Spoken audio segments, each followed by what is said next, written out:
Substance. Podcast stupéfiant. Bonjour à tous, bienvenue dans Substance, Titi et l'Algie, épisode 1.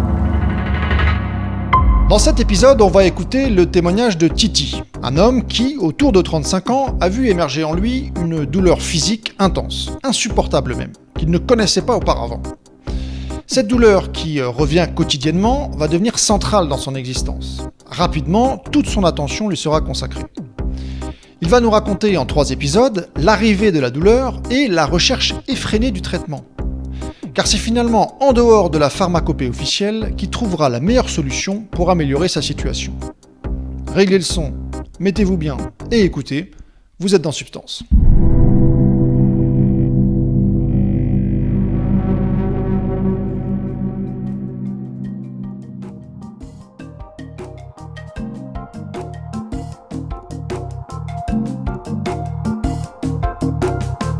Je suis né dans les milieu des années 70, à Paris 18e. Famille binationale, c'est-à-dire ma mère est française, auvergnate, et mon père était yougoslave. Il est arrivé dans les années 60. J'ai une grande sœur. Je suis le deuxième enfant, le petit dernier. Famille heureuse, franchement, famille heureuse. Paris 18e, quartier populaire, un peu mal famé dans les années 70-80, mais bien, une bonne petite vie de quartier, très libre, très libertaire dès le début. En fin de compte, j'ai eu un champ d'action dingue dans ma vie. Mes parents m'ont laissé faire. Enfin, j'allais à la maternelle tout seul à des moments, je traversais la rue, j'étais libre de mes mouvements. Ils imposaient pas sur moi quelque chose. Voilà. Et donc du coup, ça m'a permis de faire plein de conneries, mais en même temps d'y voir clair, quoi. Voilà. Et donc du coup, c'est cool. C'est cool, je les remercie beaucoup.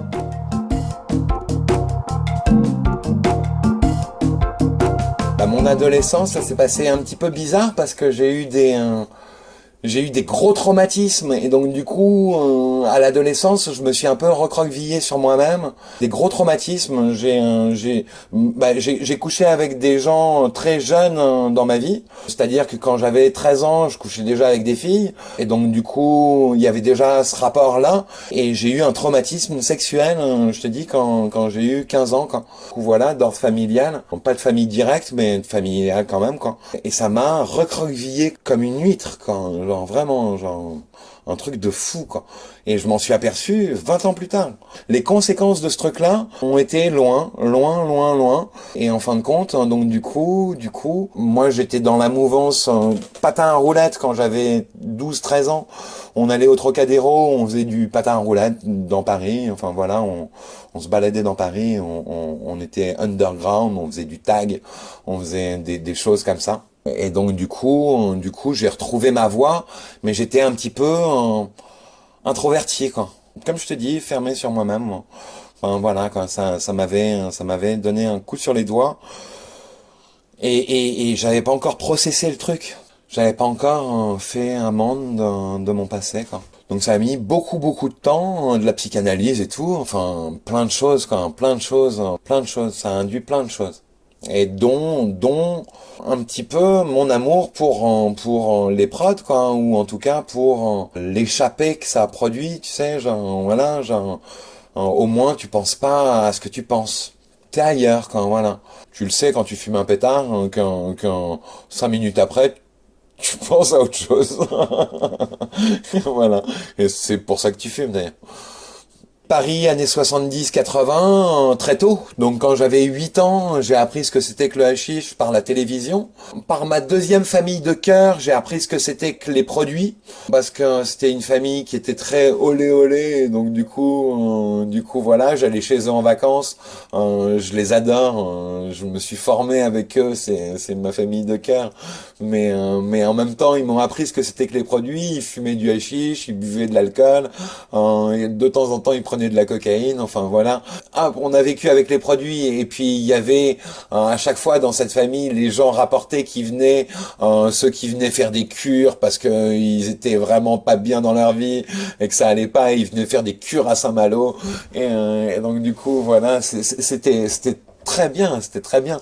Mais j'ai découvert les produits très jeune, un petit peu dans une sorte de normalité de consommation. C'est-à-dire que les gens font ça, quoi. C'était un peu la normalité. Dans ma famille directe, mon père ne fumait pas ou fumait très rarement, et donc du coup buvait pas non plus, etc.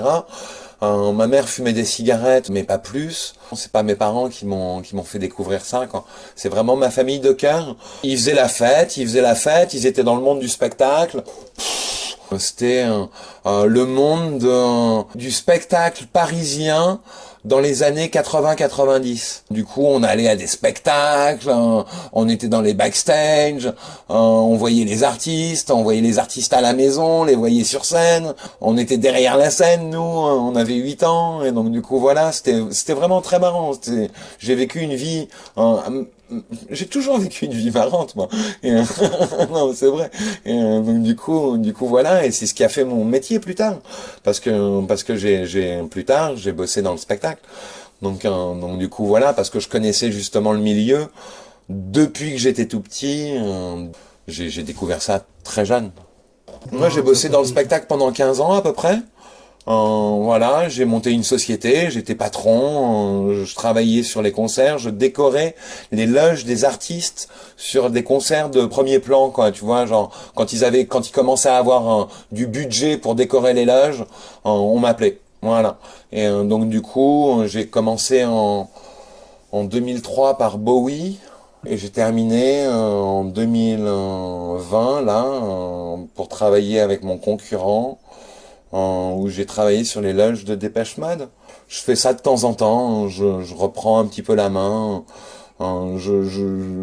J'aime bien ce métier-là, j'aime bien aller y mettre un petit pied, quoi.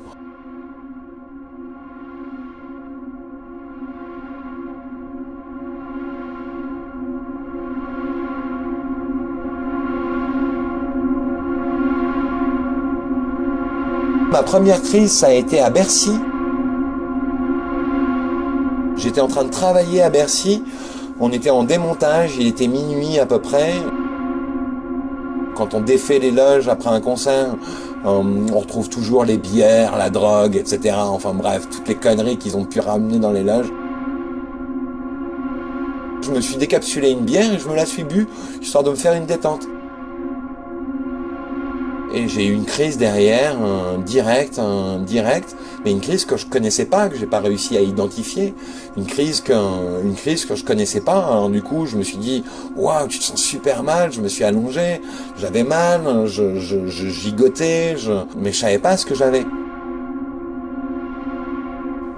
C'est quand c'est revenu de manière fréquente et répétée que j'ai commencé déjà à me refaire les dents, à me faire des lunettes, à m'inspecter les oreilles, parce que je me suis dit c'est dans le spectre ORL, donc du coup ça a à voir avec la tête, donc j'ai cru vraiment que c'était les dents. À un moment je me suis dit t'as mal aux dents et ça remonte. Voilà, donc j'ai refait mes dents, j'ai refait mes yeux, j'ai fait mes oreilles, j'ai essayé de regarder mes cervicales, etc. J'ai essayé de faire du sport, de me tenir bien, etc. D'avoir un autre régime alimentaire. Rien n'a changé et ça a empiré sévèrement. Alors, une crise, pour t'expliquer un petit peu ce que c'est quelque chose qui commence par des petits symptômes, des petits signes... style la nuque qui commence à craquer, la gorge qui commence à se serrer, la déglutition qu'on n'arrive pas trop à faire, on n'arrive pas à avaler sa salive par exemple. On a du mal à avaler sa salive, on s'en aperçoit et on se dit tiens qu'est-ce qu'il y a, et cette sensation de gêne au niveau de la gorge se transmet à la tête, et du côté où t'as l'algie, tes nerfs commencent à convulser, c'est-à-dire que tu as comme si tu avais un serpent dans le cerveau qui ondule, mais c'est très désagréable déjà sur le coup, et c'est très douloureux quand ça commence à toucher à des organes type l'œil ou l'oreille ou la tempe, hein, parce que tu comprends plus, t'as la vision qui se floue, t'as l'œil qui pleure, t'as le nez qui coule, hein, je te dis, cette sensation de prise, de possession de ton corps qui commence, et la douleur qui monte. Et la douleur qui monte, quand je dis qu'elle monte, c'est qu'elle va de 0 à 10, quoi. Et donc du coup, au début, t'as pas mal. Au début, c'est pas de la douleur que t'as. Mais ça monte de manière exponentielle.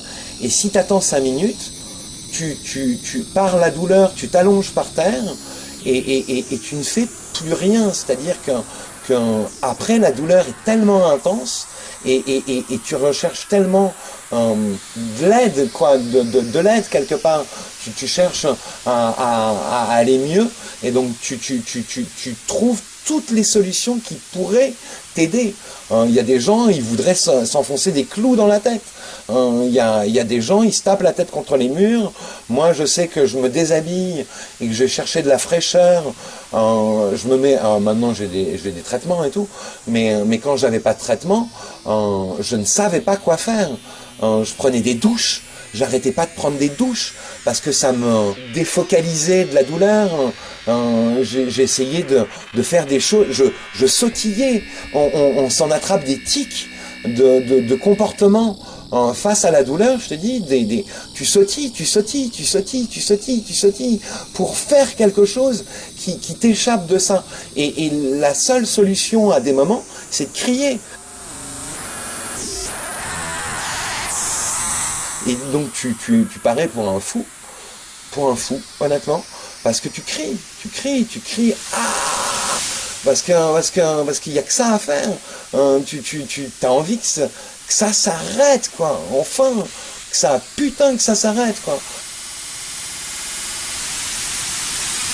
C'est une détresse intense.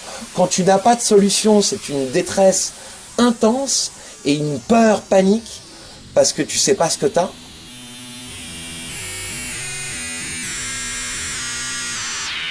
Au point que j'aille chez mon médecin généraliste, que je connaissais pas encore, mais c'était celui qui avait enterré mon père. Donc du coup, je suis allé le voir lui parce que j'avais confiance, quoi. Et j'ai bien fait d'aller le voir lui. Honnêtement, je pleurais le matin, j'étais en dépression totale, je croyais que j'avais une tumeur au cerveau, j'en pouvais plus, quoi. Le diagnostic est donc algie vasculaire de la face, un syndrome rare qui atteint surtout les hommes jeunes, dont l'origine n'est pas établie et qui est réputé pour provoquer des douleurs particulièrement insupportables. C'est souvent cité comme l'une des pires douleurs que l'on puisse éprouver. Alors bien évidemment, la vie de Titi va s'en retrouver complètement chamboulée. Moi j'ai eu une vie vraiment normale jusqu'à 35 ans et dans la maladie après, quoi. Voilà. Dans la maladie après et c'est venu me choper, je te dis, sans que je demande rien à personne. Au moment du diagnostic, c'est de la dépression parce que t'as aucune solution pour aller mieux. Du coup, ça donne des trajectoires médicales qui sont toujours épiques. Tu vois, genre, tu passes par des traitements qu'on te donne et t'acceptes les traitements. Parce que tu te dis, bah, bien sûr, si ça peut m'aider, je dis oui. Et tu dis oui à tout. Tu dis oui à tous les traitements. Donc, d'un coup, tu deviens un cas médical d'école. Tu vois, genre, à suivre tous les traitements. C'est dingue, hein, le parcours de cette maladie, en vrai. Mais du moment du diagnostic, ça a été un soulagement intense. Ah d'accord, vous savez ce que j'ai. Voilà, genre c'est quelque chose. La dame, elle m'a dit, vous allez pas mourir, mais vous allez avoir mal. Donc du coup, voilà. J'ai dit, bah d'accord. Voilà, et elle s'est pas trompée.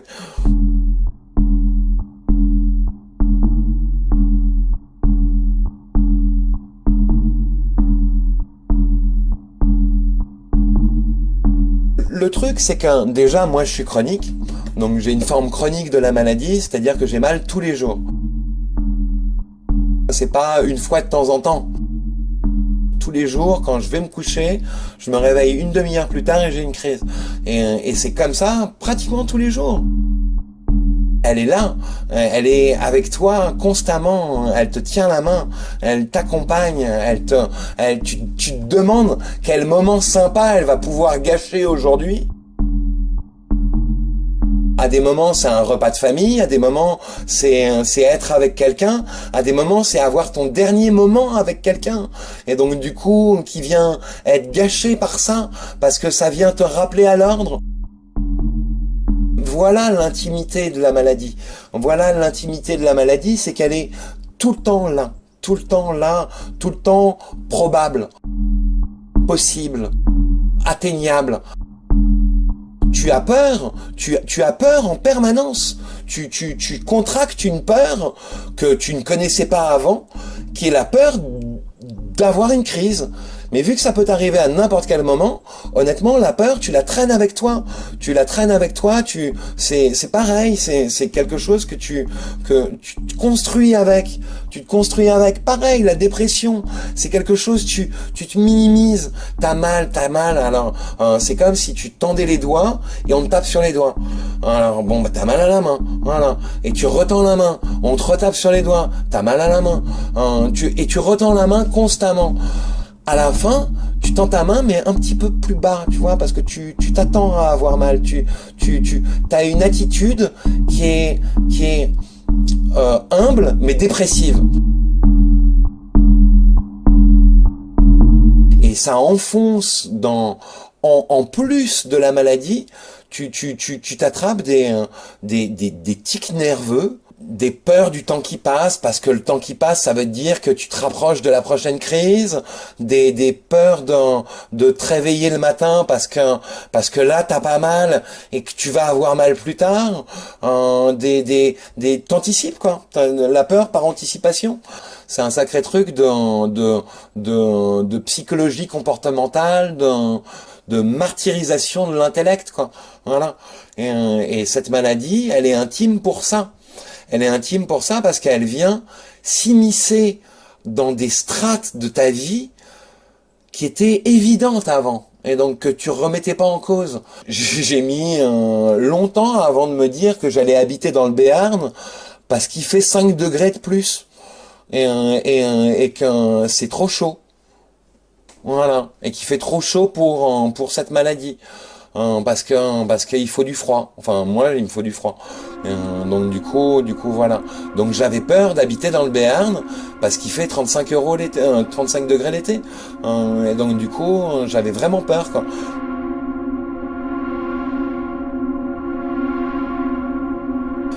J'ai beaucoup plus de crises l'été, mais rien à foutre. Maintenant, j'ai trouvé des solutions.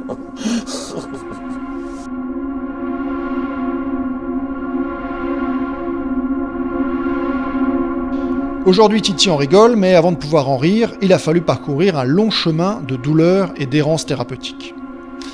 Avant de partir, 2 choses. Je vous rappelle que vous avez la possibilité de soutenir le podcast, si vous le souhaitez, grâce à une page Tipeee, le lien est en description. Et vous trouverez également en description le lien vers la page de mon activité de biographe audio que je viens de lancer.